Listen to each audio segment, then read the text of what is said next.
Another example of genes regulating the process of development is the SRY gene that is going to trigger development of male-specific characteristics in the embryo. All humans have one X chromosome. Females happen to have two, but males have one. So everyone has one X chromosome, and all zygotes start out on the female path. The female path is kind of the default path. A few weeks after fertilization, the SRY, or sex-determining region of the Y chromosome, which we can see in the diagram here. Here's some of the characteristics of the Y chromosome. It's 50 million base pairs long. And in this region here, we have the sex-determining region. So this is the testy-determining region, meaning that it triggers a pathway in development that is going to lead to the production of testes instead of ovaries. So a few weeks after fertilization, this region of the Y chromosome is triggered to be expressed, and it changes the pathway of gonad development. So when that region is expressed, it produces an SRY protein and testy-determining transcription factors. So this is another regulatory region that produces transcription factors that are going to cause structure-specific proteins to be produced. So the SRY region is expressed, the sex-determining SRY protein, which is a transcription factor, is produced, and this leads to the production of proteins that cause the gonad medulla to differentiate into testes instead of ovaries. So this is looking at that process where we have initially have undifferentiated gonads in embryonic development, and after a few weeks of development, a few weeks after fertilization, the undifferentiated gonads then differentiate into either ovaries, which is the default pathway, or if the SRY protein is present, they differentiate into testes. So the expression of this gene causes the undifferentiated embryo to develop as a male rather than a female. Those gonad cells will develop into testes instead of ovaries. We mentioned earlier the process of morphogenesis, where the cells are organized into tissues and organs, and everything is put in the right place. So the morphogenesis is defined as the process of an organism's body taking shape. Morphogens are substances that help to determine spatial arrangement. It's information that's going to tell the cells where to go. It'll also help to stimulate cell differentiation, so cells know where to go and what to become. Morphogen gradients help to establish the embryo's axes. So our anatomical axes help us to differentiate head end from rear end, left from right, our ventral and dorsal sides, which for us is our front and back.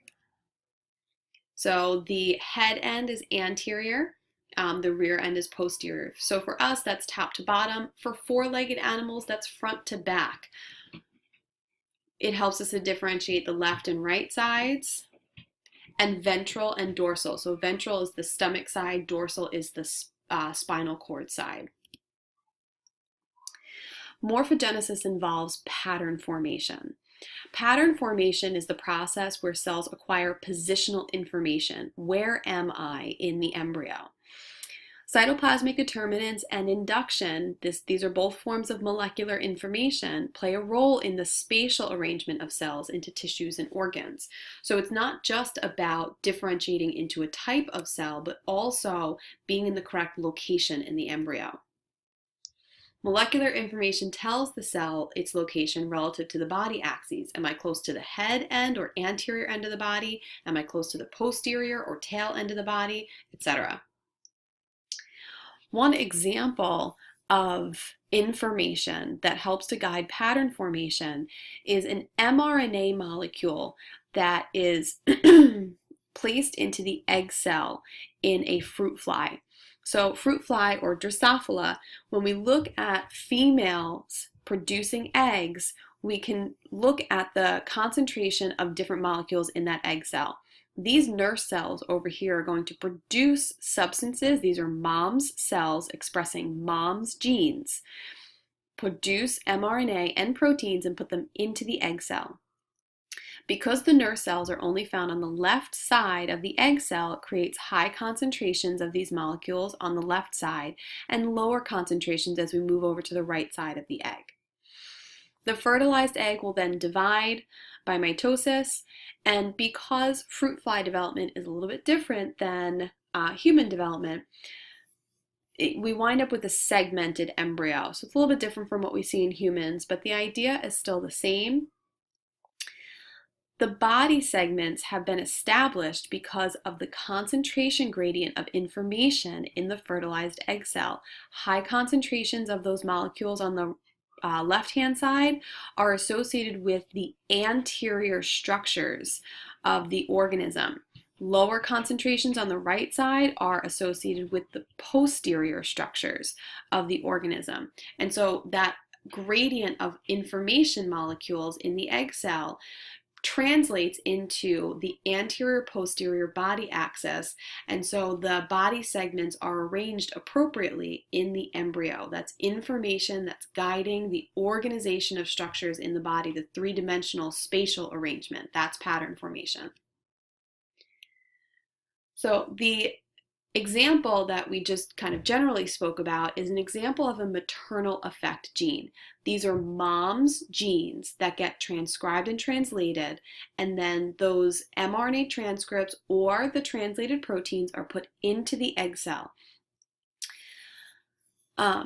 These are also referred to as egg polarity genes because the products of mom's cells are going into the egg cell, but only on one side, and so it creates a high concentration end and a low concentration end. So the two ends of the egg cell are different or polar. So mom's genes are being transcribed and or translated in cells outside of the egg, and then the products are put into the egg cells in the ovary. One of the cells is the bicoid, and not one of the cells, one of the genes rather, is the bicoid gene. And so mom's bicoid gene is transcribed in the nurse cells, and then the mRNA transcript is placed into the egg cell. So what we see is that high concentrations of bicoid mRNA is associated with the anterior or head end of the body, and there, as we move from one end of the egg cell to the other, we see decreasing concentrations of bicoid. Low concentrations of bicoid are associated with the posterior or tail end of the body. The position of the mRNA in the egg is consistent with the position of the bicoid protein in the embryo. So bicoid mRNA is put into the egg cell. After fertilization, that mRNA gets translated into the protein. And the locations of the bicoid protein are going to guide that anterior-posterior axis being established in the embryo. So here we're looking at the production of the bicoid mRNA by the nurse cells. That mRNA then goes into the egg cell. The egg cell is fertilized, and the bicoid protein then is produced after fertilization, and we can see through the color gradient here the concentration gradient of the bicoid protein. We see very high concentrations of bicoid protein on the left-hand side associated with those initial high concentrations of bicoid mRNA in the unfertilized egg.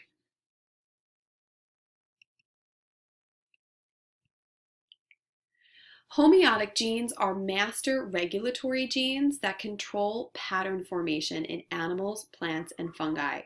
Homeotic genes code for transcription factors that regulate expression of segment-specific structures. So certain homeotic genes will be expressed in the anterior end of the body, and so that will code for transcription factors that will turn on genes that will produce structures that are specific to the head of the body. A homeobox is a short nucleotide sequence containing homeotic genes. So the homeobox is a region of the DNA where we find homeotic genes, and the homeobox is shortened to Hox genes. So these genes are referred to as Hox genes in animals. And so we have homeotic genes and other developmental genes in this region of the DNA. And the sequence of bases in Hox genes is widely conserved in animals.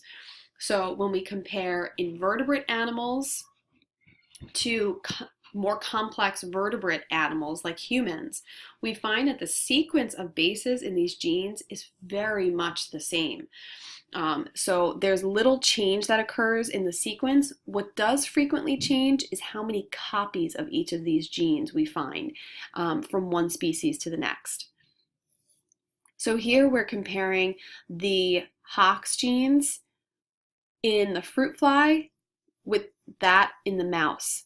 Notice that the purple, the order in which the genes appear is very, very similar. And the indication that they're all the same color, they're still the same gene. The sequence is highly conserved, so the sequence in the orange is the same in the fly and is relatively the same in the mouse. But what changes is the number of copies of each of these genes, which the small changes in the homeotic genes leads to big changes in body shape. Fruit flies and mice look nothing alike, but we see the same information being used to guide the development of both. We see the same thing when we compare zebrafish with chickens. Again, they look nothing alike in the adult form, but we find the same Hox genes being expressed in limb formation, whether it's the fin of the zebrafish or the leg of the chicken. It's the same genes that are being used to guide development. The location of where these genes are being expressed might be a little bit different. And the genes that these homeotic genes are regulating, remember, homeotic genes are producing transcription factors that turn on other genes. It's the genes that are being turned on that differ, that produce a chicken leg or a zebrafish. But these homeotic genes that are regulating this process, they're pretty much the same. So in this area of developmental biology where we're comparing the embryonic development of one species to another is referred to as evolutionary developmental biology, which is shortened to EVO-DEVO. So we're studying the origin and the evolution of embryonic development, looking for similarities. It's another area of information that helps us to establish evolutionary relationships between different species. Developmental gene sequences have an evolutionary origin. The fact that we share roughly the same sequence of bases in our homeotic genes as what we're seeing in chicken and in fish, in fruit flies, suggests a common origin. Many of the sequences are conserved across the species, so there's very little change that occurs in the Hox genes. And it's suggested that it's these events of duplication, adding additional copies of these genes, that leads to big changes in body development and structure and can lead to these speciation events. So the actual sequence of the genes isn't changing, but the number of copies that we have lead to big changes in body development. Just as in animals, so animals have Hox genes, plants have something similar to Hox genes. We just call them something different. They're both regulating development with homeotic genes. So we have our Hox genes in the homeobox. Plants have MADbox genes. It's essentially the same idea. We do share a remote evolutionary history, right? All living things share some kind of evolutionary history. The last thing that we're going to talk about is apoptosis and morphogenesis. So we've talked about apoptosis before. This is the process of programmed cell death, where cells are triggered to fragment themselves, and then there are other components of the body that will chew up those fragments and kind of recycle those. Programmed cell death is essential in some portions of embryonic development so that the right tissues and organs are in the right spot and we don't have excessive structures. So something like the webbing between the digits of birds and mammals, that gets removed at a certain point in embryonic development through the process of apoptosis. It occurs in metamorphosis. When tadpoles metamorphosize into adult frogs, the tail is removed through the process of apoptosis. So this is showing you the process of digit development in humans. So we start out with a limb bud, that then starts to form the digits. Notice that there's